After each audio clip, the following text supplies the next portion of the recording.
Challenge करके कहता हूँ। और तुम्हारी ऐसी की तैसी, आओ मेरे साथ बैर करो।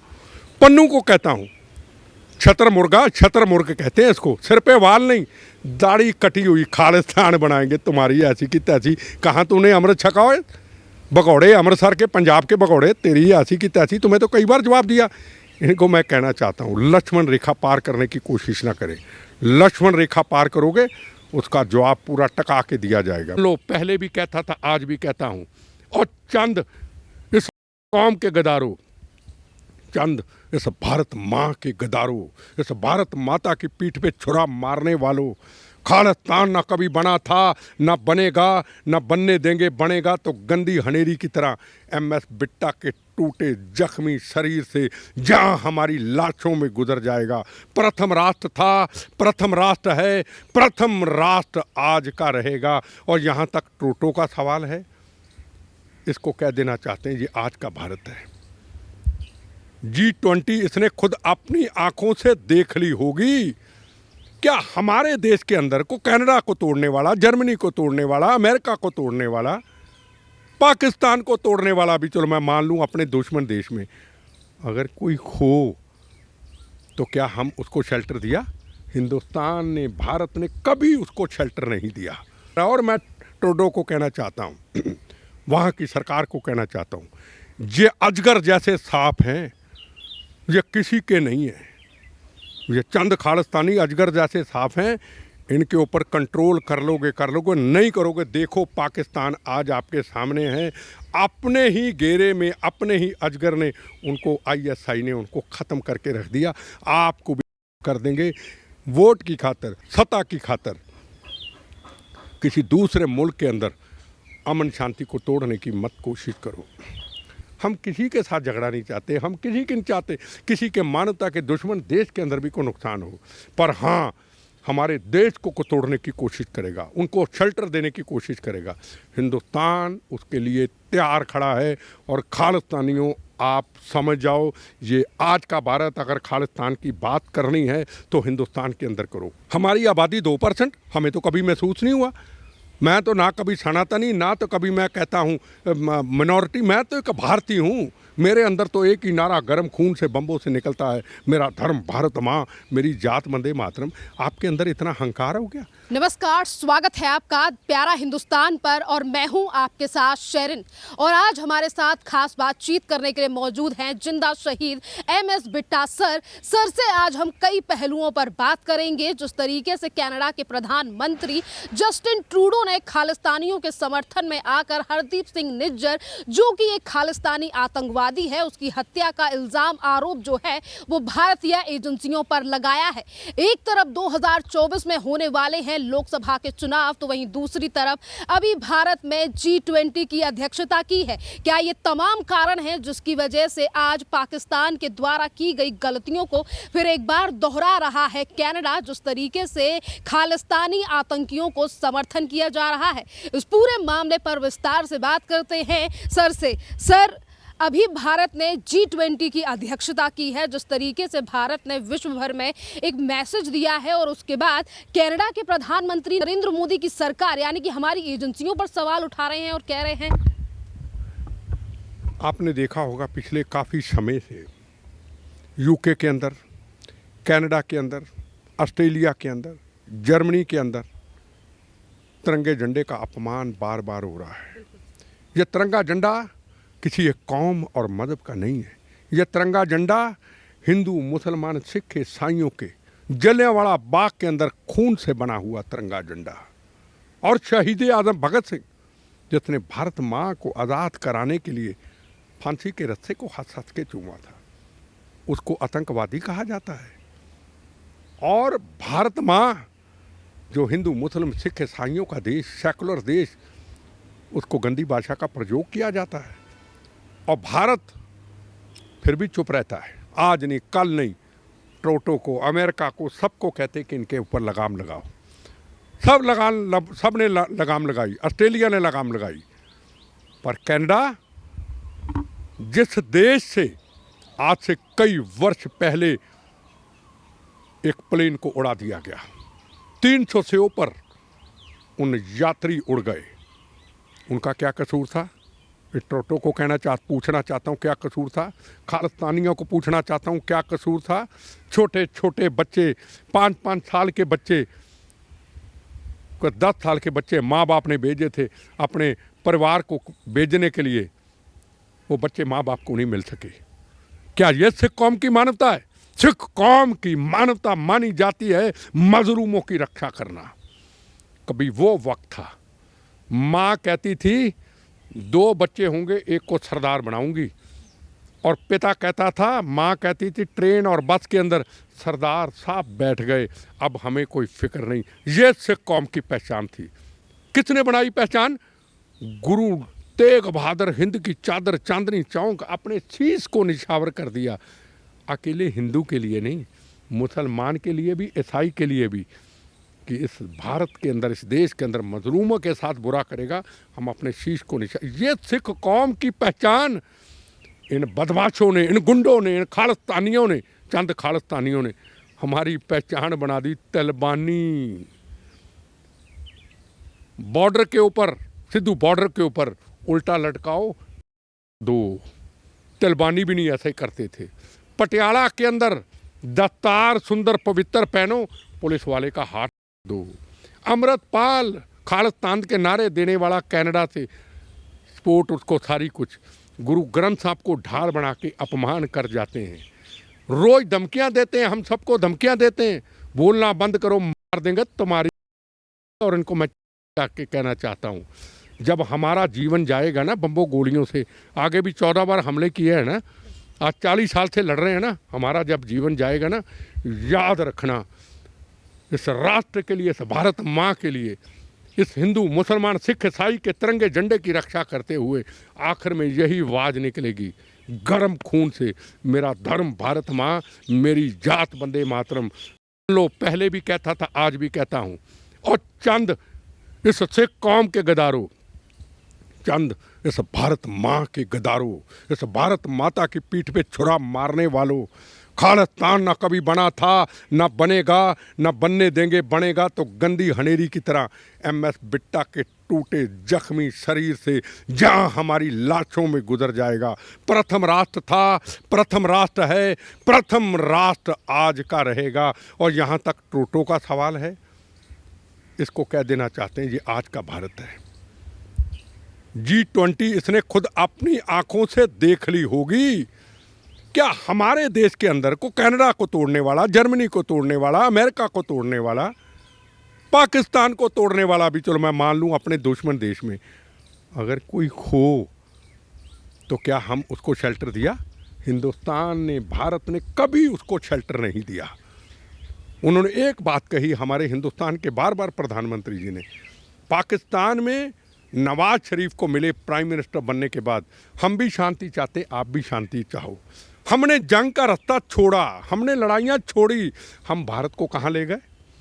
आज यूक्रेन के अंदर, रशिया यूक्रेन की लड़ाई के अंदर पाकिस्तान के बच्चे तिरंगा झंडा पकड़ के, बांग्लादेश के बच्चे तिरंगा झंडा पकड़ के, नेपाल के बच्चे और बांग्लादेश के बच्चे, दुनिया के बच्चे तिरंगा झंडा दिखा करके जिंदा वापस आ जाते हैं। और पाकिस्तान में माँ बाप कहते हैं मोदी जी ना होते, तिरंगा झंडा ना होता, हम जिंदा वापस ना आते। क्योंकि भारत ने झगड़े का रास्ता छोड़ करके एक राष्ट्र को तरक्की की तरफ लेके गए, तो चंद्रमा तक पहुंच गए ना हम, चंद्रमा तक पहुंच गए, तीसरे देश में हम आ गए। G20 हमने कर लिया, इस भारत हो गई बीजेपी, अपन क्या लेना बीजेपी से? भारत प्रथम राष्ट्र, भारत हमने किया ना, ये भारत की पहचान है। और पाकिस्तान कहाँ है आज? भूखा नंगा, जो खालिस्तानियों को फंडिंग करता है, भूखा नंगा पाकिस्तान है ना। पॉलिटिकल लड़ाइयाँ, झगड़े, फसाद, कहाँ चला गया पाकिस्तान? हमने तो नहीं G20 पे उसको बुलाया, पर पूरी दुनिया आई, नेपाल आया, बांग्लादेश आया, सारे श्रीलंका आया। ये आज देश की हमारी, हम उस स्थिति पे खड़े, हम जंग नहीं चाहते, हम किसी के साथ झगड़ा नहीं चाहते, हम किसी के नहीं चाहते किसी के मानवता के दुश्मन देश के अंदर भी कोई नुकसान हो। पर हाँ, हमारे देश को तोड़ने की कोशिश करेगा, उनको शेल्टर देने की कोशिश करेगा, हिंदुस्तान उसके लिए तैयार खड़ा है। और खालिस्तानियों, आप समझ जाओ, ये आज का भारत, अगर खालिस्तान की बात करनी है तो हिंदुस्तान के अंदर करो। और दूसरा मैं कहना चाहूँगा, खालिस्तान की जब आवाज़ उठे, जब 36,000 बेगुनाहों का कत्लेआम हुए, 19,000 हिंदू भाइयों का कत्लेआम किया, सिख कौम को बदनाम किया, हमारी पगड़ी को लहू लोहान कर दिया। बड़ी मुश्किल से हमने पगड़ी से अपनी दोबारा साफ सुथरी करके इज्जत बनाई। आपने पगड़ी के ऊपर उंगल उठा दी। सिख कौम के लोग क्यों ना बोले? ये बहुत बड़ा प्रश्न, बड़ा सवाल है। बोले तो ये तो फिरका प्रस्त है, हिंदू बोले तू तो हिंदू है, कोई और बोले तो तू तो फलाना है। अरे सिख समाज क्यों ना बोले? गुरुद्वारा प्रबंधक कमेटियां पूरे हिंदुस्तान की सारे संगत बुलाएं, आपके मीडिया को बुलाएं, इनका जवाब दें। पंजाब के बाहर की बात कर रहा हूं।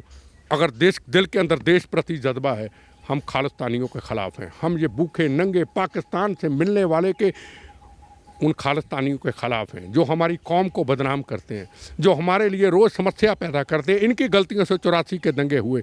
हम दोबारा ये कोई इतिहास नहीं देखना चाहते कि गलतियां ये करें, भुगतें वो।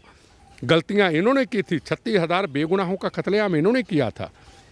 19,000 हिंदू भाइयों का कत्लेआम किया था। पंजाब के गाँव खाली कराए थे इन्होंने। और ब्लू स्टार ऑपरेशन इनकी गलतियों से हुआ। मारी इंदिरा गांधी इन्होंने। नजायज़ सिख कौम जिनका कोई AK-47 आतंकवाद से तल्लुक़ नहीं, पूरे हिंदुस्तान से उनके घरों के घर आग लगा दी, तबाह कर दी। कौन है जिम्मेदार? ये लोग जिम्मेदार है। इतनी प्यारी कौम, इतनी मार्शल कौम। हरमंदर साहब का इतिहास सामने है। 100 कितने करोड़ जनता वहाँ पे सिर झुकाती है रोज़। 20% हम सरदार, 80% हिंदू समाज, ईसाई सब वहाँ पे सिर झुकाते हैं।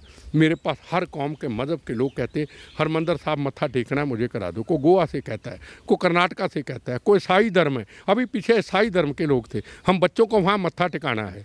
हिंदू धर्म के लोग, हम वहाँ मत्था टेकना है। मुसलमान, हम मत्था टेकना है। आप में इतना हंकार आ गया?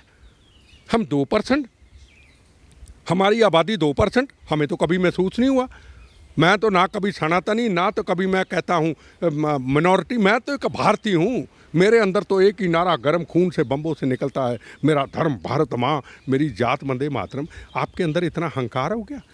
जिस देश को, जिस सिख कौम को देश ने हिंदुस्तान के पहले डिफेंस मिनिस्टर दिए, सरदार दिलबाग सिंह जी, जिनको दिए पहले फॉरेन मिनिस्टर आज़ादी के बाद, पहले विश्वास, सिख कौम के ऊपर विश्वास, पहला डिफेंस मिनिस्टर सरदार दिलबाग सिंह जी।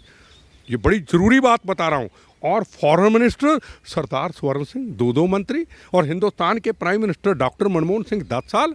हिंदुस्तान के आर्मी चीफ जगजीत सिंह अरोड़ा, हिंदुस्तान के एयर मार्शल अर्जन सिंह, हिंदुस्तान के एयर मार्शल धनोआ जी, हिंदुस्तान के नेवी चीफ बराड़ साहब, हिंदुस्तान के जे सिंह आर्मी चीफ, हिंदुस्तान के सरदार विक्रम सिंह आर्मी चीफ, हिंदुस्तान के चीफ जस्टिस ऑफ इंडिया सरदार कुलदीप सिंह और खैरा साहब, हिंदुस्तान के CBI के चीफ सरदार जोगिंदर सिंह, हिंदुस्तान के होम मिनिस्टर ज्ञानी जैल सिंह, हिंदुस्तान के राष्ट्रपति ज्ञानी जैल सिंह, हिंदुस्तान के होम मिनिस्टर सरदार बूटा सिंह।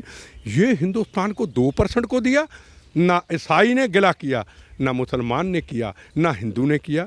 80 सरदार ने। अरे सरदार बनो ना, जगजीत सिंह अरोड़ा जैसे सरदार बनो, एयर मार्शल अर्जुन सिंह जैसे सरदार बनो, बग्गा जी जैसे जो इस वक्त अमेरिका के अंदर वर्ल्ड बैंक के चेयरमैन है, बनो ना।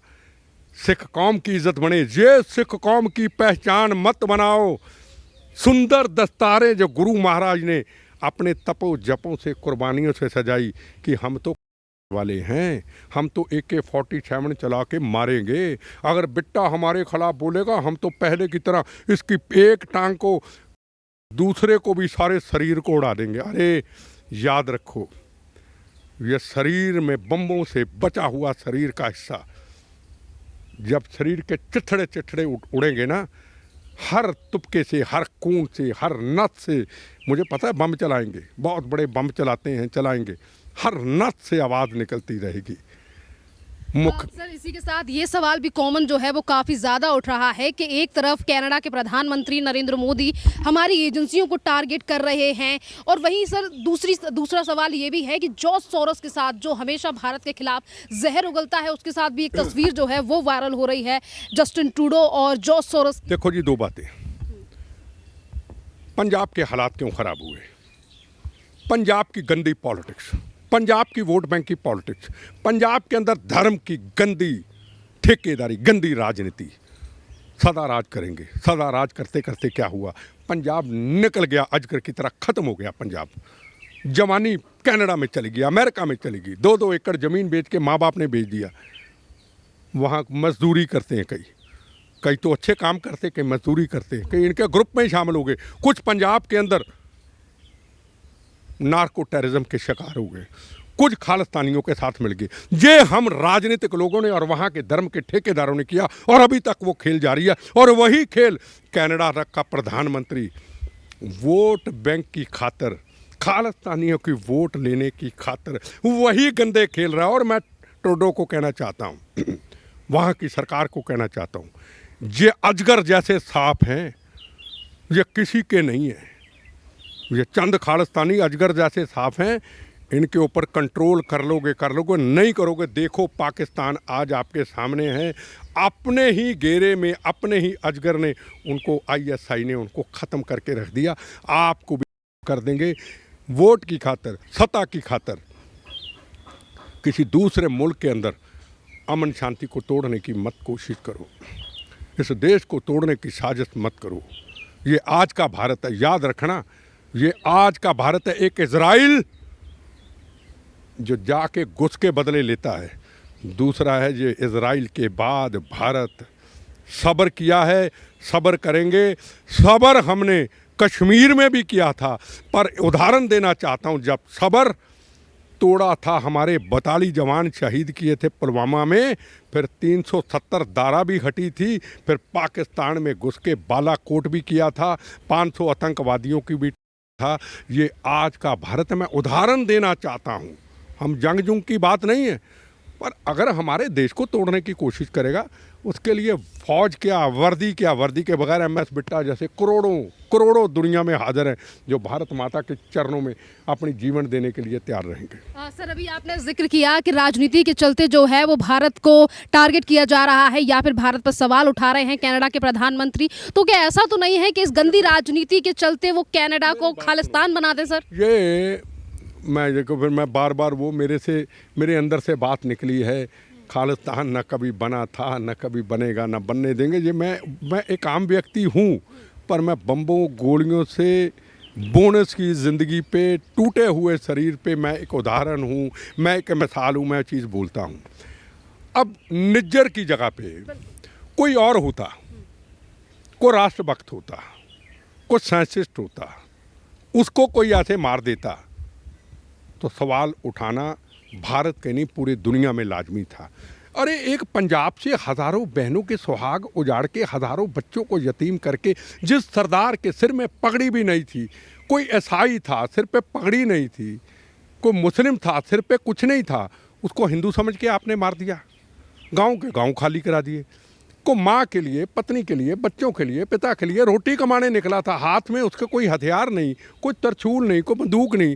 आपने देखा ये हिंदू है थार थार थार, ये सरदार नहीं है थार थार थार। ये मानवता है बदमाशों आपकी। वो लोग यहाँ से देशों में शरण ले लें, और वहाँ पे कोई जब तिरंगे झंडे का अपमान हुआ, जब भारत माँ को गाली दी, जब भगत सिंह को आतंकवादी कहा, जब फुटबॉल लेकर के पैरों से तिरंगे झंडे को रोदा गया, जो हिंदू मुसलमान सिख ईसाइयों का तिरंगा झंडा, कोई देशभक्त निकला होगा? कोई मेरे जैसा पागल निकला होगा? यार जी के क्या करना है, मेरे तिरंगे झंडे का अपमान कर दिया, जी के क्या करना है, मेरे भगत सिंह को आज़ादी लेके दी, उन्होंने आतंक में क्या जी के करना है, इस भारत को गाली गलौज कर दिया, मैंने जी के क्या करना है? जहाँ इनकी अपनी लड़ाई होगी, भारत का इसमें क्या लेना देना? क्या भारत के लोग इतने कमज़ोर हैं कि अपने तिरंगे झंडे का अपमान कर लेंगे? क्या भारत के इतने लोग कमज़ोर हैं कि भारत माँ को गाली सुन लेंगे? एक लक्ष्मण रेखा होती है। मैं फिर कहना चाहूँगा इन खालिस्तानियों को के कहता हूँ, और तुम्हारी आओ मेरे साथ बैर करो। पन्नू को कहता हूँ, छतर मुर्ग कहते हैं इसको, सिर पे वाल नहीं, दाढ़ी कटी हुई, खालिस्तान बनाएंगे तुम्हारी। कहाँ तूने अमृत छका है? भगौड़े अमृतसर के, पंजाब के भगौड़े तेरी, तुम्हें तो कई बार जवाब दिया। इनको मैं कहना चाहता हूँ, लक्ष्मण रेखा पार करने की कोशिश ना करें। लक्ष्मण रेखा पार करोगे, उसका जवाब पूरा टका के दिया जाएगा। मुझे पता है, आगे भी मेरे पे हमला किया था, आपकी कनाडा से प्लानिंग हुई थी, दिल्ली के अंदर कर लेना जितनी मर्जी प्लानिंग, देते हैं धमकियाँ दो। अब तो हमने जीवन पूरा कर लिया, अब तो जाना चाहते हैं अपन, पर जाएंगे ना इस भारत माँ के लिए, को कुर्बानी शहादत दे के नहीं जाएंगे। इस भारत माँ को, नई जनरेशन को, दुनिया के अंदर सच्चे भारतीय को शरीर का टुकड़ा टुकड़ा हमारा इस राष्ट्र के लिए काम आएगा। बिट्टा जाएगा, मरेगा, हजारों बिट्टा तैयार होंगे। याद रखना, आपको नहीं, आप लक्ष्मण रेखा पार ना करो।